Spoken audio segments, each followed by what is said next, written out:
right, welcome everybody to another episode of Providence Lucha Talk. This is Lucito, and today we have something different. We have a new guest, Big Frank. Just Hey, kind of what up, yo? those kind of don't know him and kind of like new to this. Well, he's a creative collaborator at Already Forgotten, artist, songwriter, screenwriter, producer, a little bit of everything. A kind of trademark of everything. It was kind of funny. We're talking about before we started the show. We kind of Providence is way too small. We know everybody. At least we know at least one person connects us to everybody. So it's kind of funny that Yeah. one of our friends, Adon, we know each other and stuff. So it's pretty cool. And also Joshua, also known here, Jay Aguila, the co-host for this too. Kind of we invited you, and kind of I'm glad that you kind of took the time to talk about wrestling, and let's hear about yourself. How you doing, and how's everything? It's going good. We're just in the process of opening up a studio at the moment, seven Key Studios. We're actually just opening it up right now. We're doing bookings right now at this week, actually. Or if you listen to this podcast right now, whoever listens to this will get a bargain. So instead of $30 an hour that we usually charge, if you listen to this podcast, you comment, you would get $15. Yeah, and also before we started, I kind of checked out some of the music.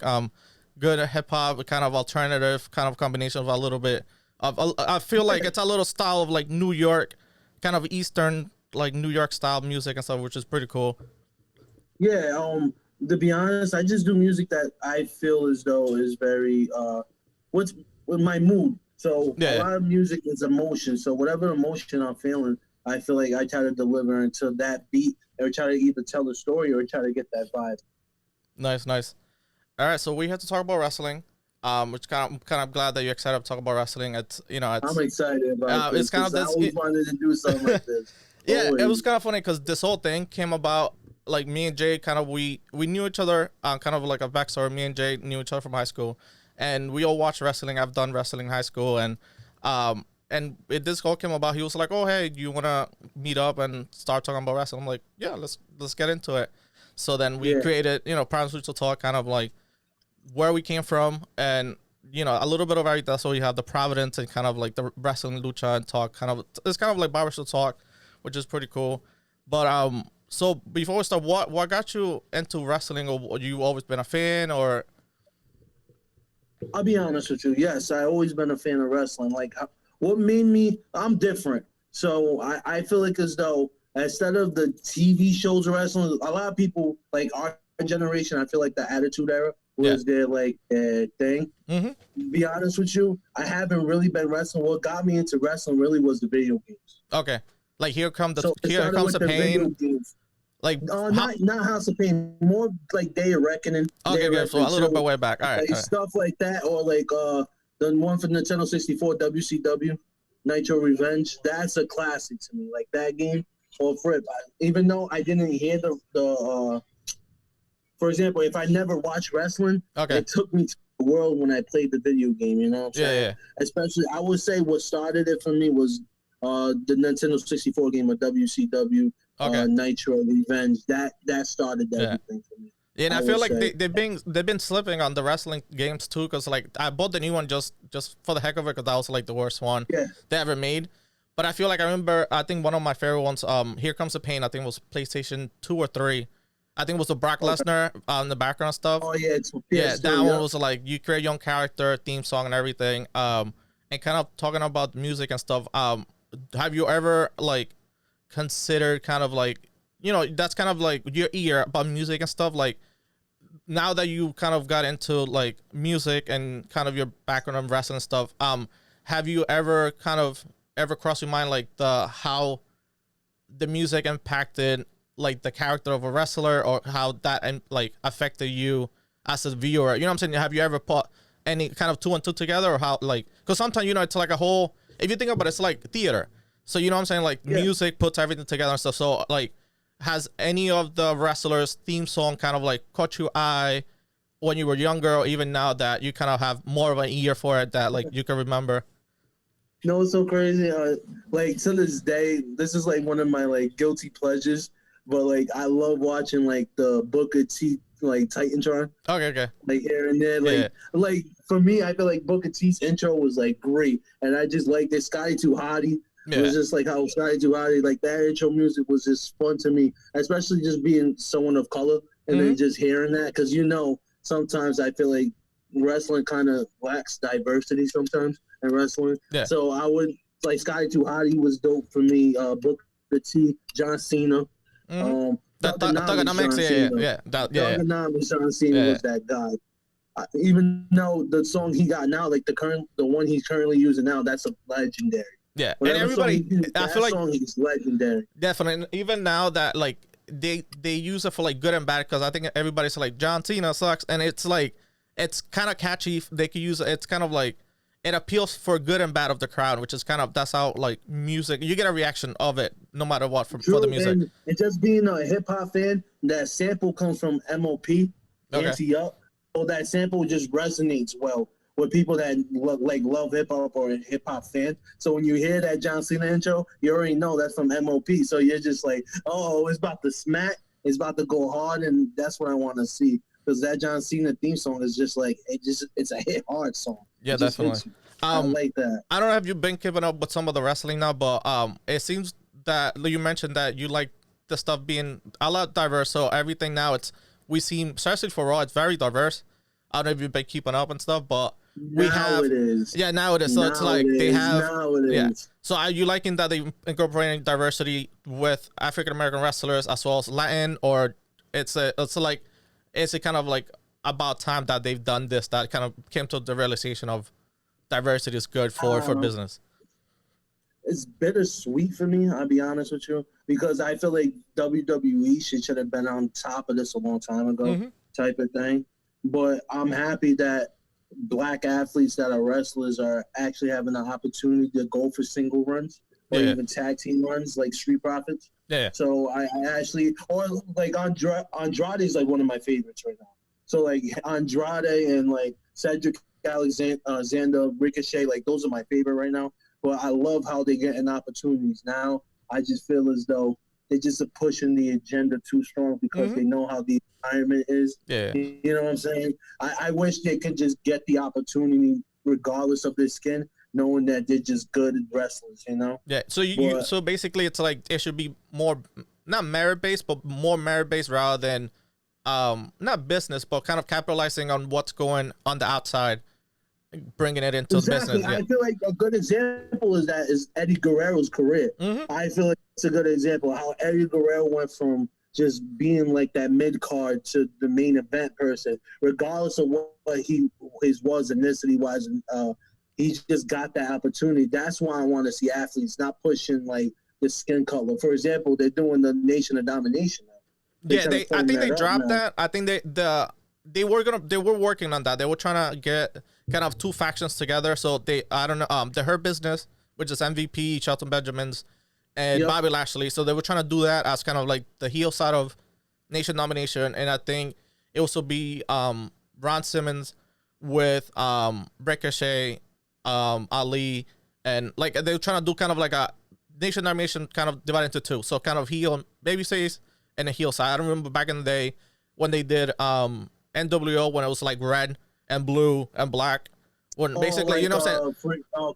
So I think like that was so I think that's what they were trying to do with Nation Domination now. But I think I'm glad for now, I think they're dropping it. But I think it's what they're doing now, Bobby Lashley and them, it's really good, and I like that they didn't have to like recycle, even though they're doing it. Recycle all stuff. Now they're using kind of the Hurt Business, and I think it fits better for them. Yeah, it does fit better. And it's not pushing that agenda, knowing that the circumstances of what's going on now. You don't have to force feed it. You know, I feel like creating his own faction is actually better than trying to reduplicate the Nation of Domination thing. Yeah, and also like they're not using basically like members of the Nation of Domination. They kind of like in some way kind of I guess giving the members kind of like not a title, but everybody's kind of executive or CEO and kind of like titles of power rather than just a member of a organization that's like not anti-establishment, but like kind of like Black Power, Black Panther, which is great. But I feel like now kind of giving them in some type of way, kind of 2020, giving them a role of kind of like power through title rather power through kind of like a nation. I feel like it. Yeah. And I feel they apply to a bigger crowd and kind of like it's more not more digestible now, but I feel like it's I feel like everybody could kind of like follow along rather than being kind of like a race thing, which is a sensitive topic now, but it's just it's like it's good for kind of like what they're doing is good for business overall. Yeah, it's good for business, of course. Definitely. And also I think you mentioned Bobby Lashley, Cedric. I found yesterday. I don't know if we were able to catch yesterday on Raw, but when I think yesterday was Ricochet, Cedric, they had a match. I think it was them three for the number one contender for the tag team. It was Ricochet and Cedric, Viking Raiders, and Andrade and Garza. They played the music for Ricochet, but they didn't play the music for Cedric Alexander, which I found kind of odd. And he was the one who picked up the loss, which I found, I don't know if that was like an omen for him to lose or something, but it was just like, not a disrespect, but I'm like, the guy's a former Cruiserweight champion, and you're not giving him not even a title, not a title, but like not even an entrance. I'm like, I know Ricochet's theme, it's better than his in some way, but it was just like, yo, it's two people rather than one together. It was just kind of odd. To me, this is my personal opinion, but I feel like Cedric Alexander got super potential. That's one of my favorite wrestlers right now, probably top 3. And I feel like the Cruiserweight Classic, the match he had with Sheeta, was it? Yeah. Yeah, that was probably the best wrestling match I watched in the last 5 years, let's be honest. With that match with him and Sheeta, I was just like, oh my gosh, like, please push this guy. And then they did for the Cruiserweight, but I feel like he's might be not too small, but too small for Raw. I feel like he'd be okay in SmackDown, not Raw.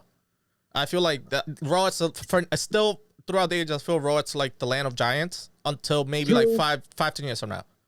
True, but that's why I feel like WWE starts getting out of the world and they live in their own realm, because we know now, like AEW and stuff like this that's going on now. The small guy is where it's at now. Yeah. Like, I'm sorry, but the big character died a long time ago. It died. I'm sorry to say, like, there's no heavyweight no more. There's no Hulk Hogan, there's no Macho Man. There's no. Yes, I understand Brock Lesnar's still there, and I understand that, but I just feel like the days of the big macho guy or Drew McIntyre, I just feel like that stuff just died to me, because Chris Jericho's out here doing 10 times the work as big guys are doing, and he's like 20 years older than everybody, and like exactly. I think he's like 5'10", not even 5'11", 5'9", 5'10", and like exactly, and that's why I feel like WWE stays out of touch, because we want characters that are relatable.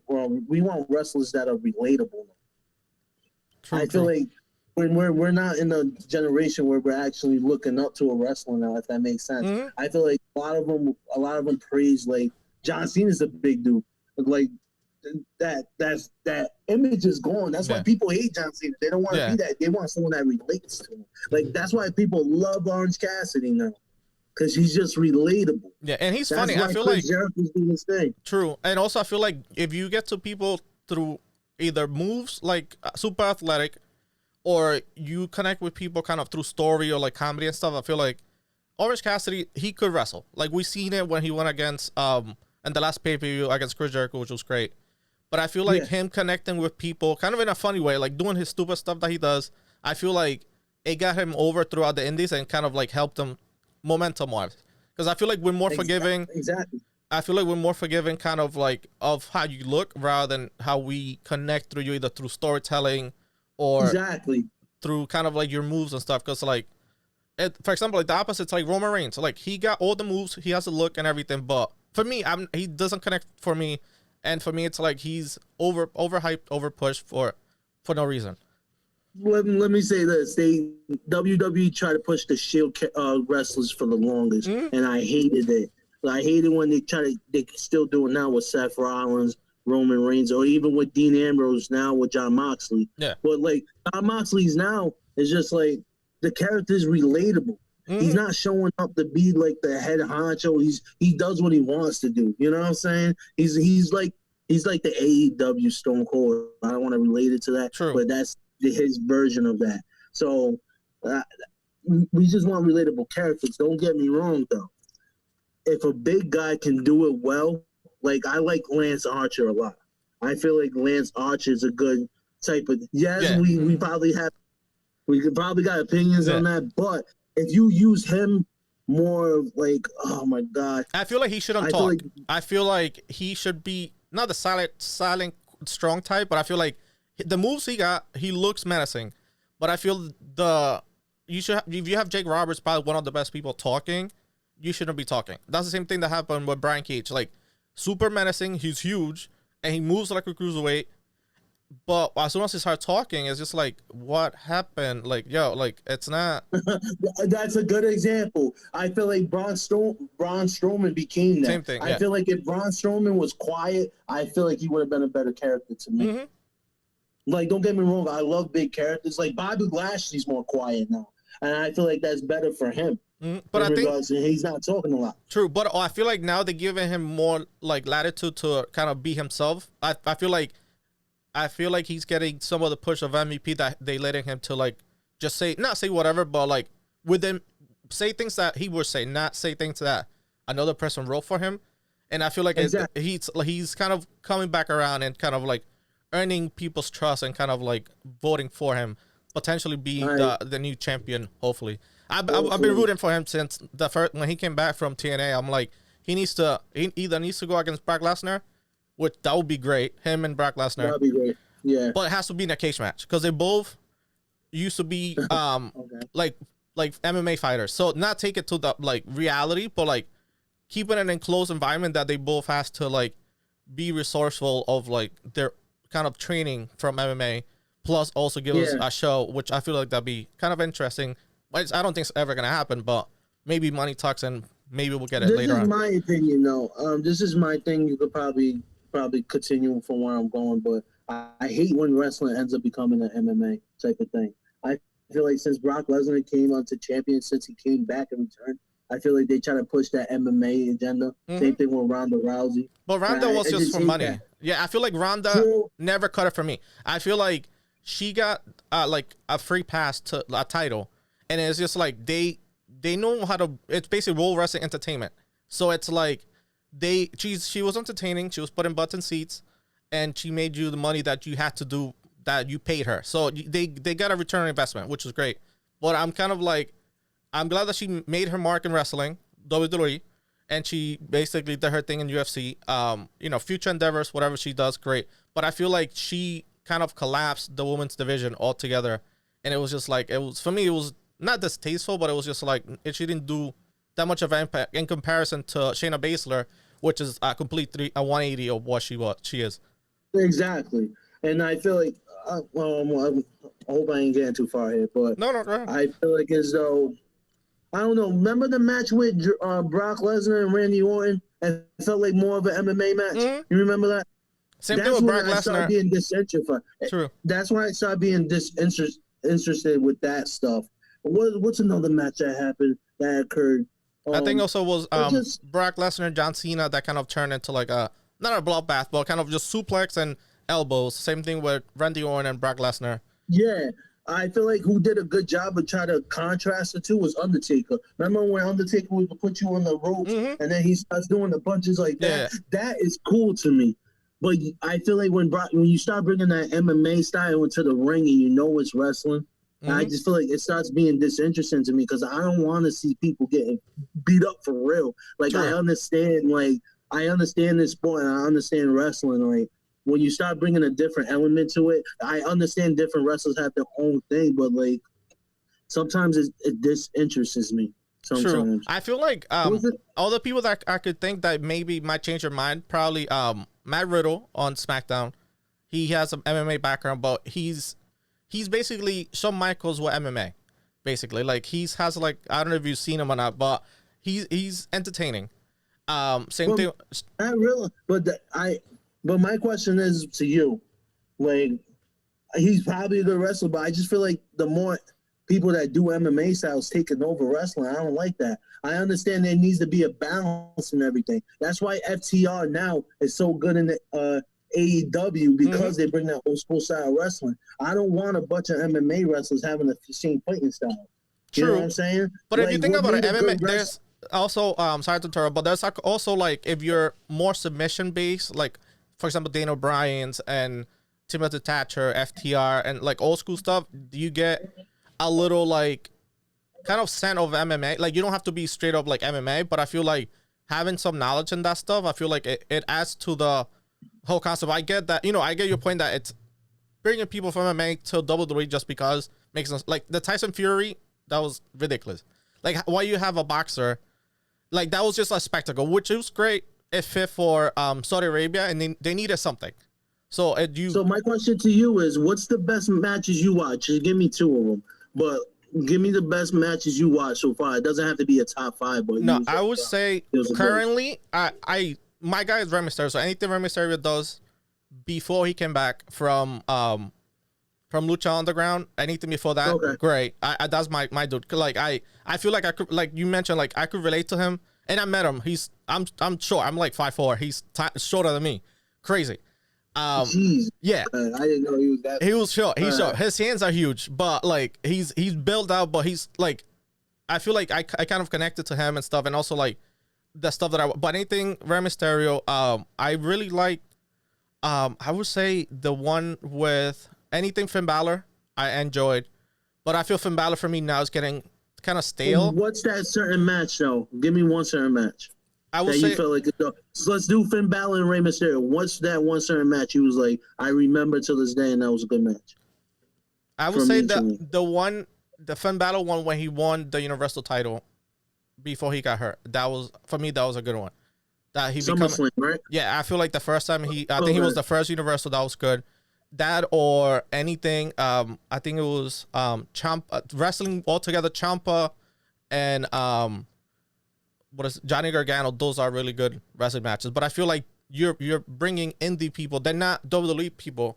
You're bringing what they learned from the indies and giving you in a showcase with WWE money. But what I'm saying is one of the best matches we'll watch is always two different styles in it. Mm-hmm. Like I feel like Kurt Angle and Eddie Guerrero. I'm an Eddie Guerrero fan till I die. But I feel like the contrast of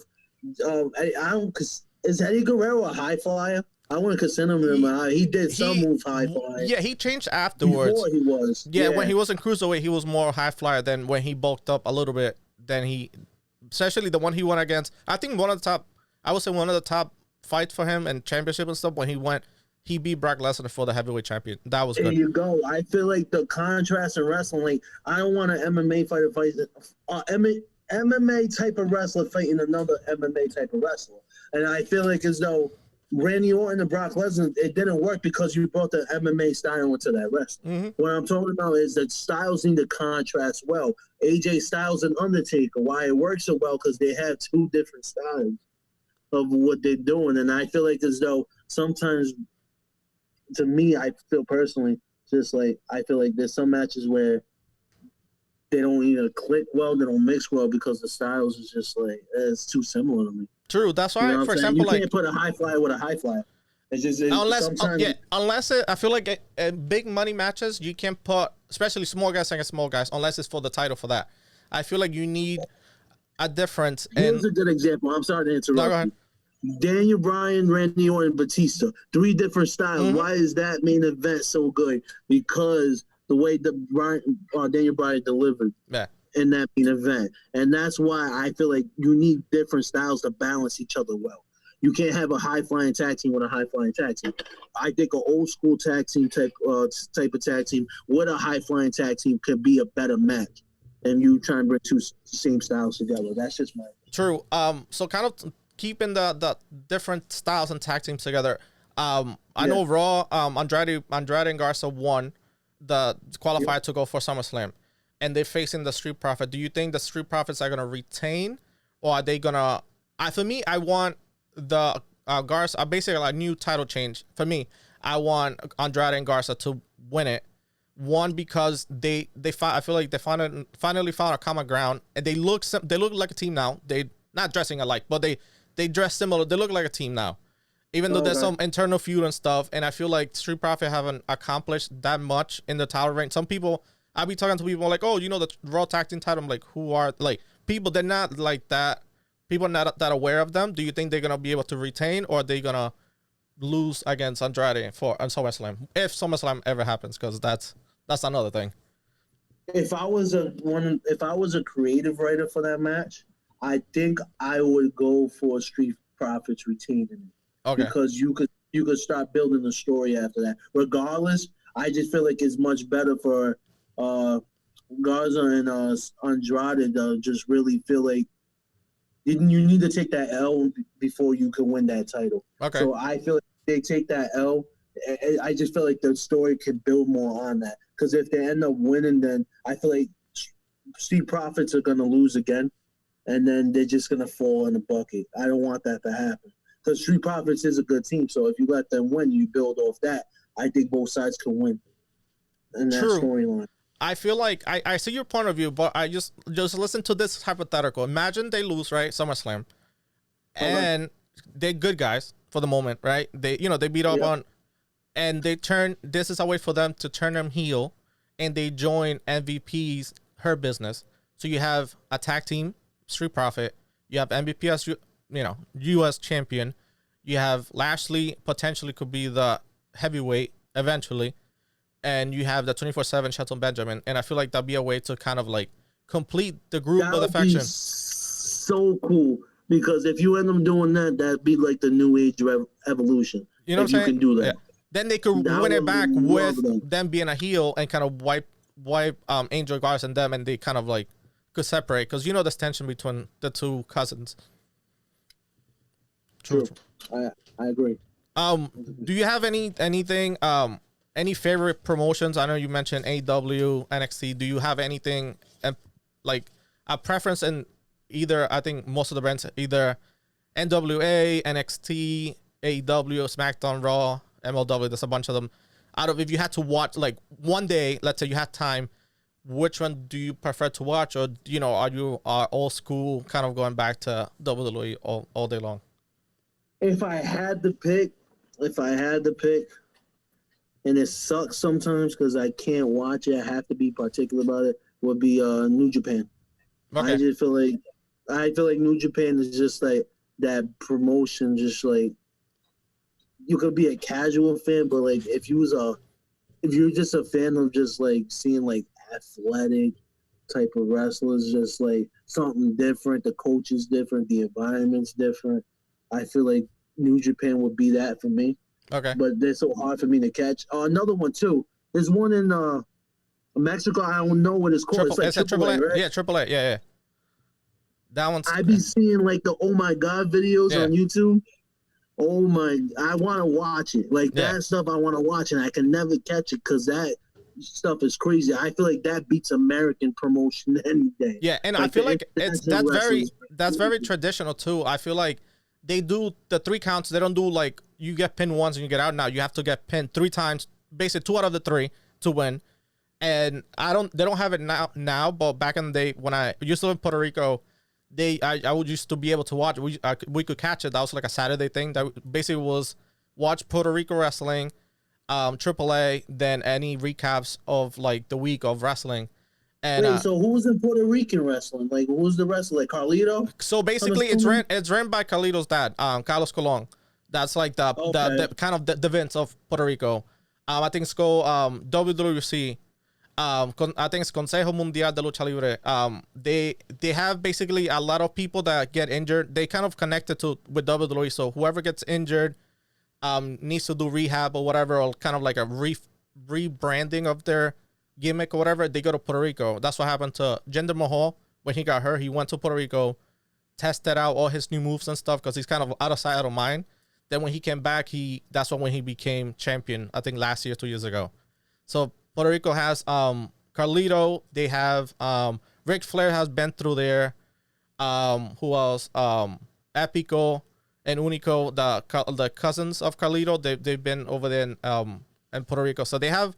I feel like that's more like the not AAA, but kind of like the training ground for like that's basically underneath of NXT for Puerto Rico. Okay. Yeah, so it's which is not too bad, but it's just like over there it gets rough. If you get sent down there, you're making it or you're done. So most of the people that making a break, that's like your point of like no return. Like if you don't make it down there, you're not coming back to to the major leagues basically. So, Have you ever been to any local wrestling stuff over here, or have you been to any like Providence over here, the Dunk, or down in Massachusetts or something, or any crazy experience have you? I went to some wrestling event up in Oneyville. Okay, I don't know what the promotion Fed, is called. I think it's Fed or whatever, right? At the Fed building, the way behind New York Systems. Close to it. It wasn't behind though. No, but yeah, around the corner. Yeah, it was near the Bank of America. Okay, yeah. And last time I went, they was doing like a ladder match last time. It was a lot of people. I didn't know it would be a lot of people at these indie wrestlers. Yeah, like that. Indie wrestler and the indie people get crazy. They get mad loud, but they're like super fun, and it's like a different environment than regular. No, the environment was cool. Yeah. Even though I'll be honest, it did lack diversity in there. Yeah. I felt comfortable. Okay. You know, because I feel like we was wrestling fans at the end of the day. True. You know? I know there's a bunch of people. Everyone appreciate that. True. There's a bunch of people that done the local circuit, and they've made it. I know a couple of people. I think Mastiff, he got signed by Ring of Honor. So a lot of people locally, they're either Ring of Honor or Impact Wrestling. So which is kind of cool to see. You ever did wrestling school? I've thought about it. No, but one of my people that I know, Sammy, he did the one in Mass, and he was tag team champion back up there in Massachusetts. That sounds so cool. I always wanted to do that as a kid. I was just like, yo, I wish I could just go to wrestling. Yeah, there's a school in Warwick that they teach us. I don't know about now about Corona and stuff, but that whenever everything goes back to normal, I think they have school there, and people that come from like the indies and stuff that are like not superstars, but you know they're on TV and they get paid to do. Cody went there, right? Yeah, Cody. I think Matt Taven and some other people that come down there and kind of like support kind of that. Matt Taven, that's a name I haven't heard. Yeah, but yeah, so he's from locally from over here from the East Coast, so he basically was in that wrestling school. I think it's XWA, I think, and it's from Warwick. XWA, yeah. So then he basically was the champion there. Then he kind of did the local circuit. Then I think he is now in Ring of Honor. So it's kind of cool. Kind of cool seeing people, you know, from where we're from. You think, you know, it's like Rhode Island, Providence is like a small thing, but there's people that not make it out, but they're like, if you really want to get into it, there's ways to connect and kind of get to it. I feel like even just coming up as a wrestler, I feel like it's so much harder than me and the artist, because they really going from the gutter. Like they, from the stories I heard, and like from the wrestlers, like I watched the documentaries, they started from nothing to something, and just be like, I commend wrestlers for that, because that takes a lot of energy, commitment, and just pride to do that. Because some people will give up on the second day doing that, because some of them are not even getting paid, and you're driving almost over 200 miles to get to your destination. So it's definitely. And I feel like that your body, like you don't have a shelf life, because it depend. If you're good talker, you could last forever, but I feel like you have a shelf life body wise that like you get to a certain point of your life that your body can't take it. So that's the only thing about like you either transition to be a manager rather than like for music you could do it, you know, as long as you could write, not even write, because you could like press Siri or whatever and like just, you know, spit your bars and whatever. I say this as crazy as it sounds, but like wrestlers got it worse than NFL players sometimes. You know, even though NFL players be going every Sunday or Monday or Thursday, wrestlers have to do it every single day. So imagine getting your body tossed from the top rope, getting that body slam, hitting your head on something. It's just worse. It's just the worst. And doing over, and even now with the COVID thing, like that's the only sport, because there is a sport, the only sport that's been nonstop, even through COVID. Exactly. So they're probably doing tapings, they're doing training. You have to bring your body back to the gym. It's a lot of work. It's a commitment. It's a super commitment. True. What else? All right. So if you follow the history of wrestling and stuff, do you know of any that you could recall any stories that's been, you know, through wrestling that they missed an opportunity with, like kind of, for example, like remember a legacy with Randy Orton and kind of like the second generation people together? Do you think that like do you have any like if you were them, you know, the writers or producers and stuff, any stories that they didn't follow through, that do you think that's like a missed opportunity, or will you give the title to somebody else that lost it and you think they should have won it instead? And how would they change that? So basically, like a story change. What story I would change? This is tough. Yeah. Because there's a lot I can change, to be honest.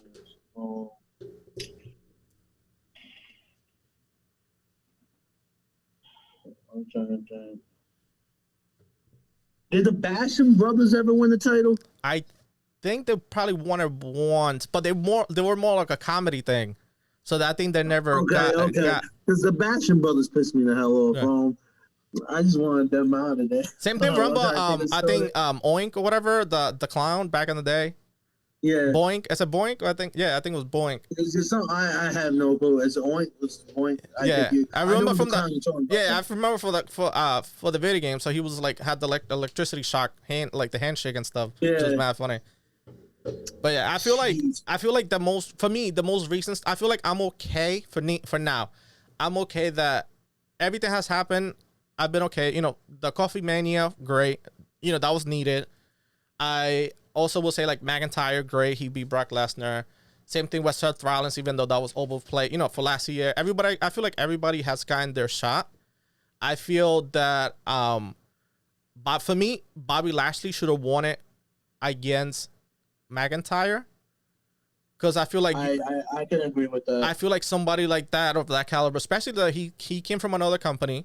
He's not, you know, he's getting older. Like he don't got that much time left. Like he's probably like in late 40s, but he's still in shape. But like TV time, I don't think he has that much time left. I would say for him to win it, and I feel like it would have changed not the story, but I feel like he would have been a good champion, especially having MVP as his like agent, because they've done that in Impact Wrestling.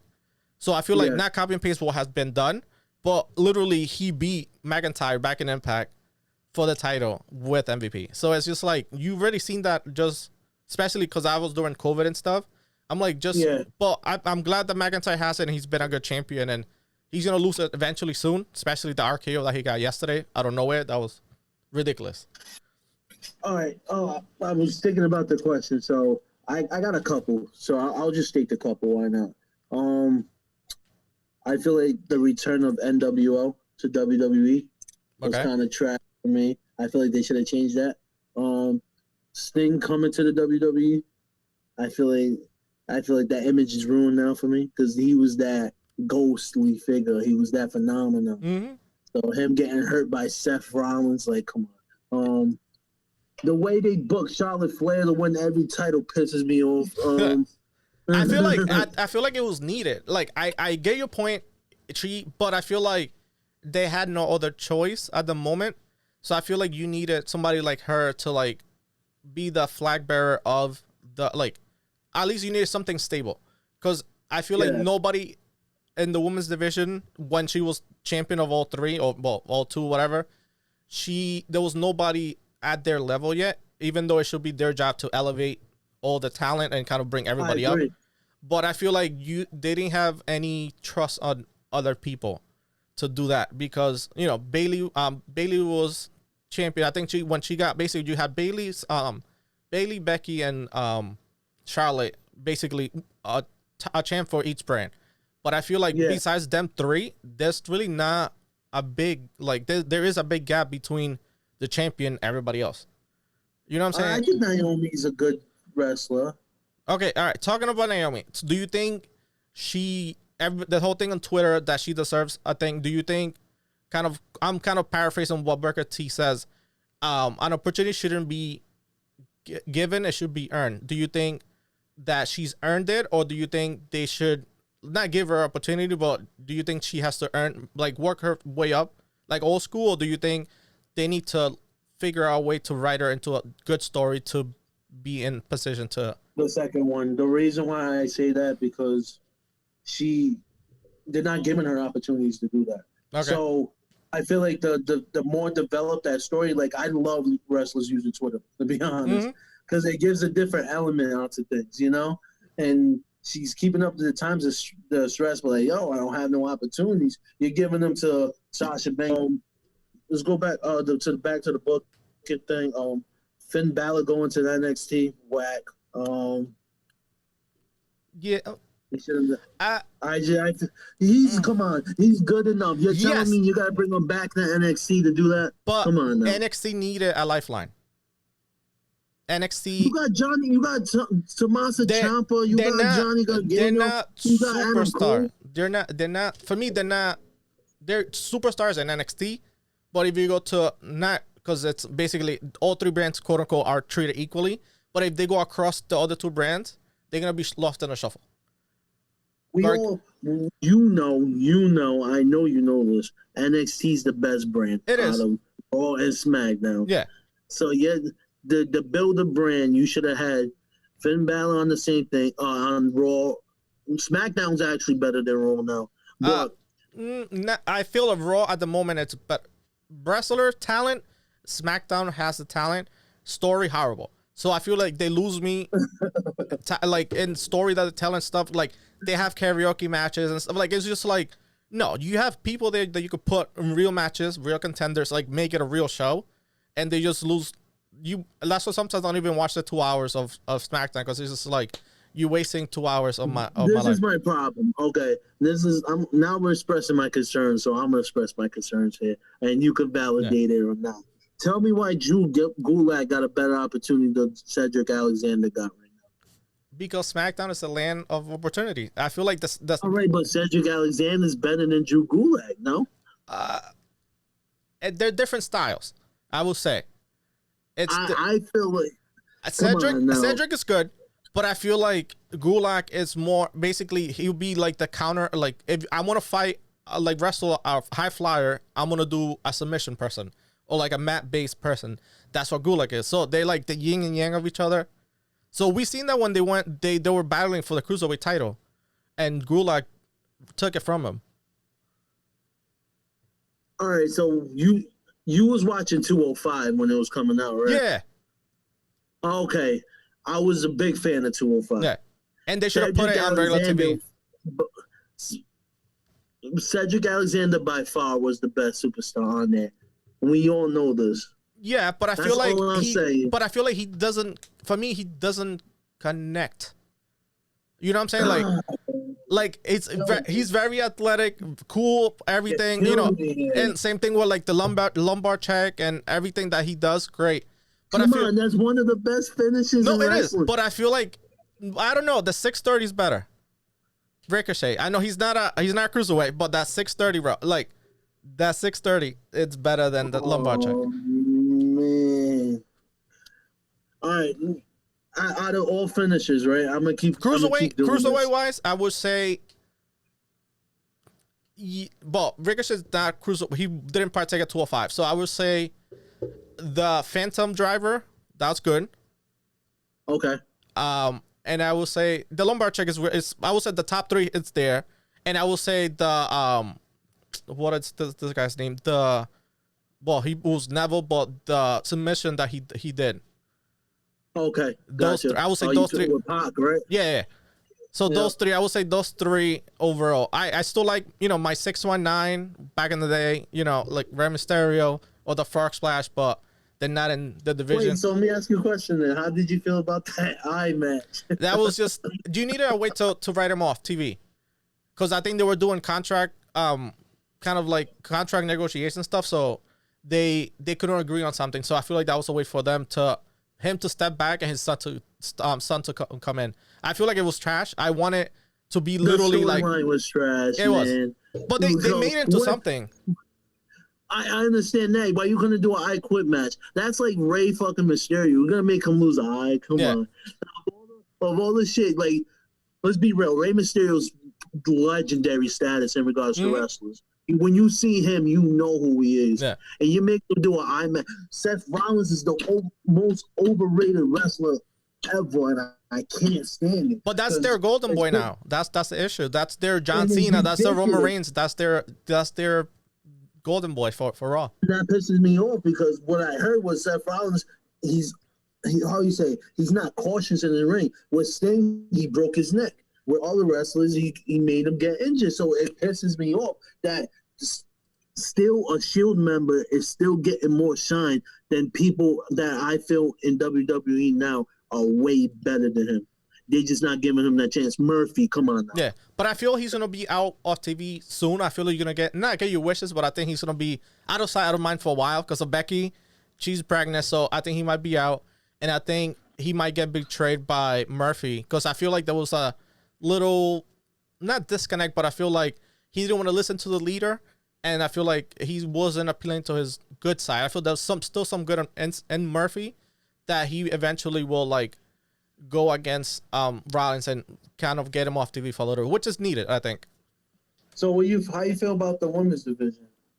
I will say the NXT's better.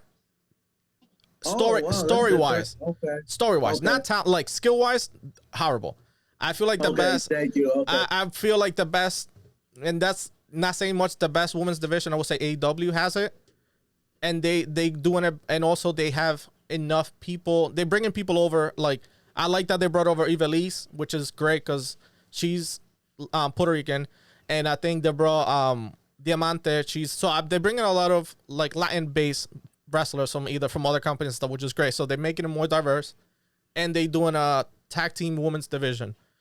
I don't know how that's gonna work out, but I feel that's interesting for that, and in order to compete with WWE tag team division for the women's division, which is pretty cool. So how did you feel? Just we all know that wrestling's a male dominant sport, but how do you feel like women being main event? I heard that happened a couple of times, but how do you feel about I don't that? mind. I like that I feel like the business should be equal. Everybody should be treated equally. Okay.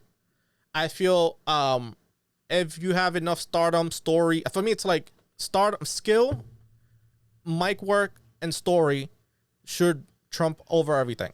So I feel it doesn't matter if you're male, female. So if you have those three and the female, for example, when we had let's say we had Charlotte Flair, Becky, and Ronda Rousey, that story was told pretty well and kind of like finished out in WrestleMania, and that was a good story.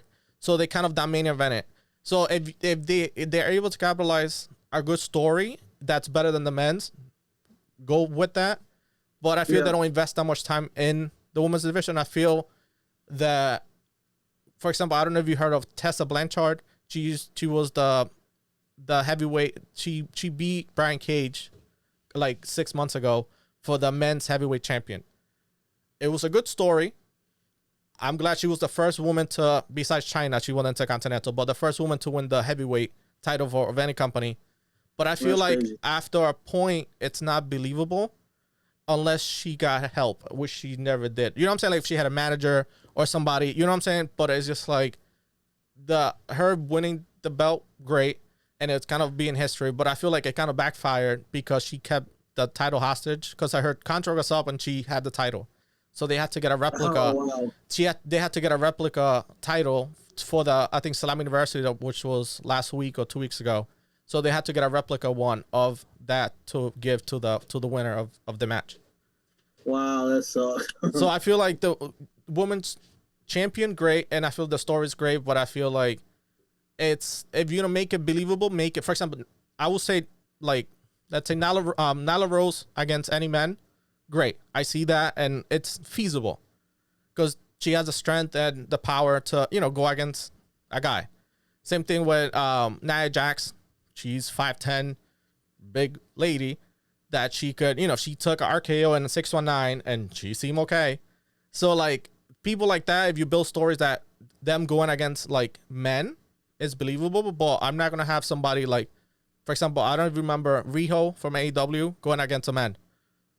Not believable. Like, you know what I'm saying? You have to be pick and choose. You know what I'm saying? Like, if they did like intergender, like I think they used to have the Facebook thing. It was like mixed, like male female. They should bring that back, and I feel like that allows people to see other superstars on TV, and I feel like it gives a little bit of variety for the show. No, I agree with you 100%. Especially, I be seeing some like the indie wrestling is big for this, but like girls and guys fighting. Mm-hmm. I feel like in the match, I feel like when a girl can really take that punishment like that in the ring, she gets a lot more respect for it too. True. I think what's her name? Candice Larae, she was known for that in the indies. She used to wrestle Johnny Gargano when they were She like, wasn't worse than Spike Dudley though, because Spike yeah, Dudley that was takes some ass whoopings. yeah, that was crazy. But like, there's people. There's I think there's another chick. She is in Ring of Honor. You should look her up. Maria Manic, crazy. Okay. She basically is like a modern day China. She's scary. She's a big, like, chiseled, like, muscular chick, and she has on her stomach tattooed man eater. Like, it's her whole persona. It's like she could take on a man. Like, so she built. She's good. But you basically, like, it has to be just believable and kind of like fit the story to the program rather than just putting people out there. But I think it was overall it's a good thing. Yeah, I agree. And you can even put that with what we was talking about earlier, like the big guy persona, but in this case it's the big girl persona. I feel like she's doing a very good job of that big character, you know? So that's cool that she's doing that. So I'll definitely look out for her stuff. Well, definitely. Yeah, so I think anything else you want to talk about? I think we cover a little bit of everything. And yeah, if you, I can ask one question. Yeah, go ahead.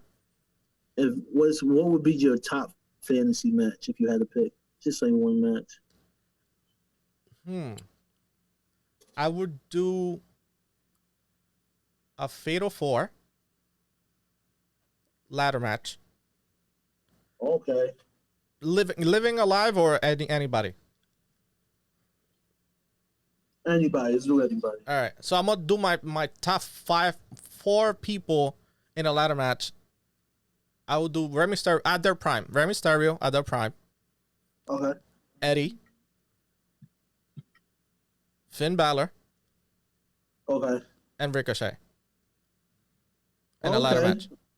That'd be dope, actually. That'd be very cool. So you have basically like high flyers, and you have like, so I feel like they all kind of work with each other, and they're all about the same size. So I feel like Eddie will be like the big guy. He's not really that big, but he'd be like, out of everybody would be the big guy.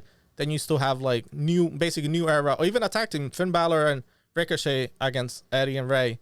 That'd be good. Because you have NXT, basically the future era against old school, putting it together. How about yourself? Oh, it's gonna be tough. Oh my gosh. If I had to pick, I'll do a fatal 4-way as well. But just a regular match. Okay. Not too crazy. Yeah. If I had to pick the 4 wrestlers, I'd probably put anybody like a dominant wrestling match. I'm just thinking dominant right now. People are gonna hate me for this pick, but I always do it. Booker T. Okay. If he like Aaron's laughing at me for it right now. What is that? Booker T. What regular Booker? Kim Booker T, or Harlem Heat Booker T?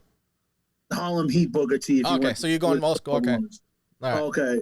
Yep. So no, so let's say this: WCW Booker T. Oh, the five-time. Yeah, 5-time. I'll put him. NXT Bobby Roode. No, TNA Bobby Roode. Okay. Sorry. Before Glorious, regular. Okay, like Beer Money. Just like that. I think Beer Money. Okay. Yep. Oh my God, it's gonna be tough. Triple H gotta be in there. Okay. I'm talking about Triple H when he came back from his injury. Triple H. Yeah, like all right, yeah. Before Blade, and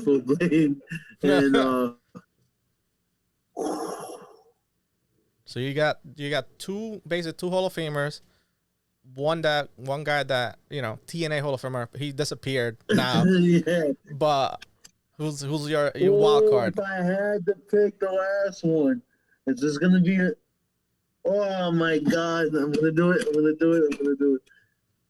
I would put into that position. I would put 2000 I'll say like 2000. No, bald Kurt Angle. I'll put bald Kurt Angle. Okay. Not hair Kurt Angle. Yeah, like bald Kurt Angle.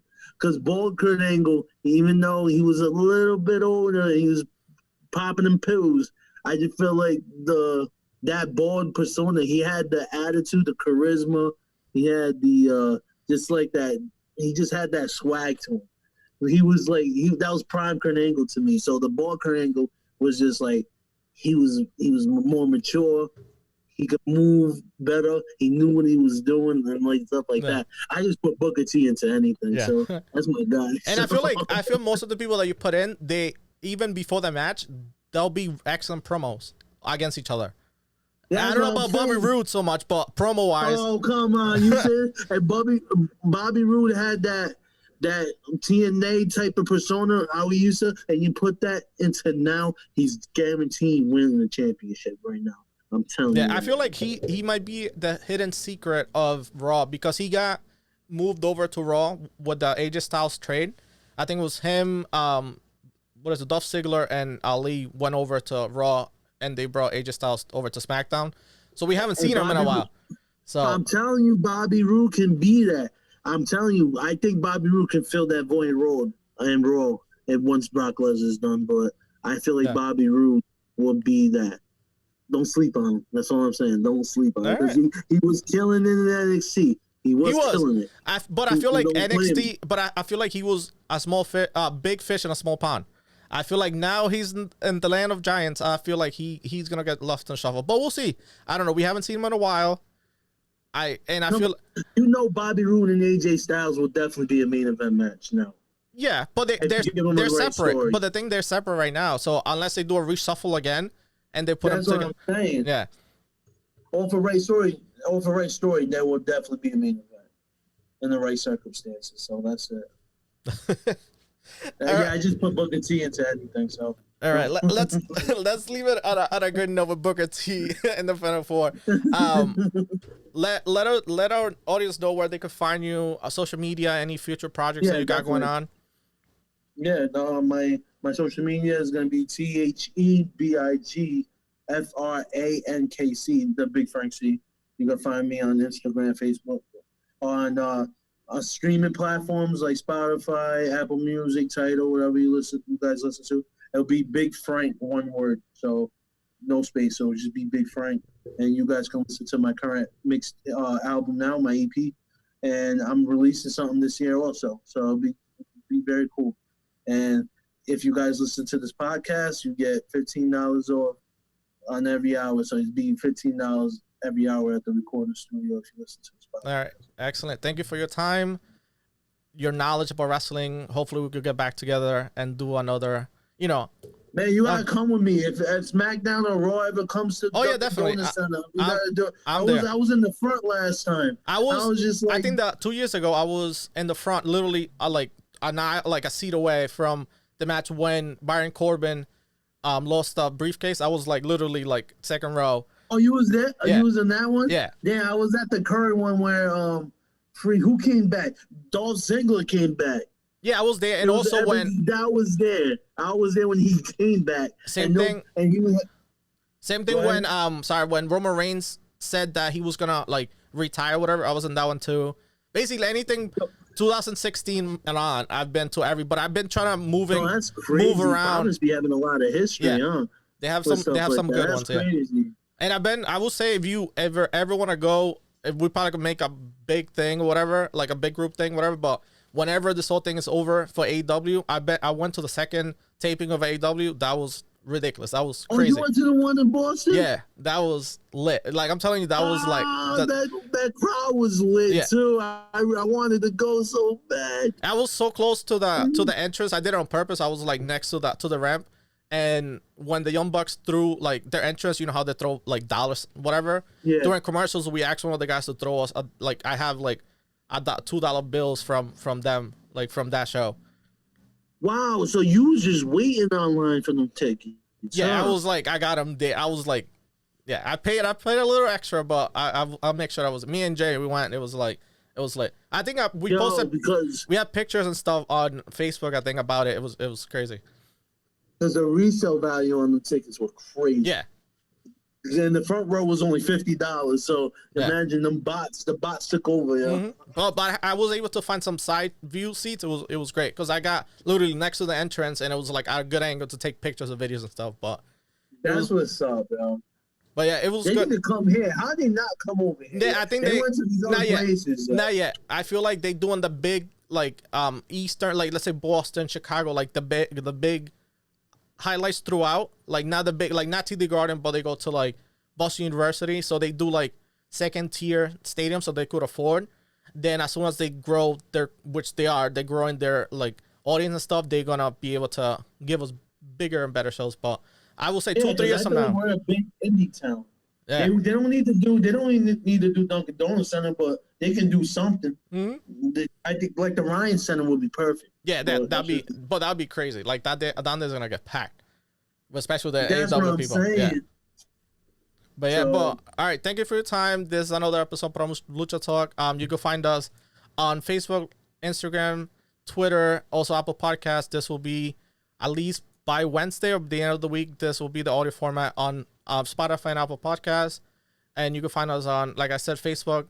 You can basically look up Providence Lucha Talk anywhere, and we'll be there. Thank you for your time. Thank you for everything. And this is our episode of Providence Lucha Talk. Have a good one. See ya. You too, man. Have a good one, brother.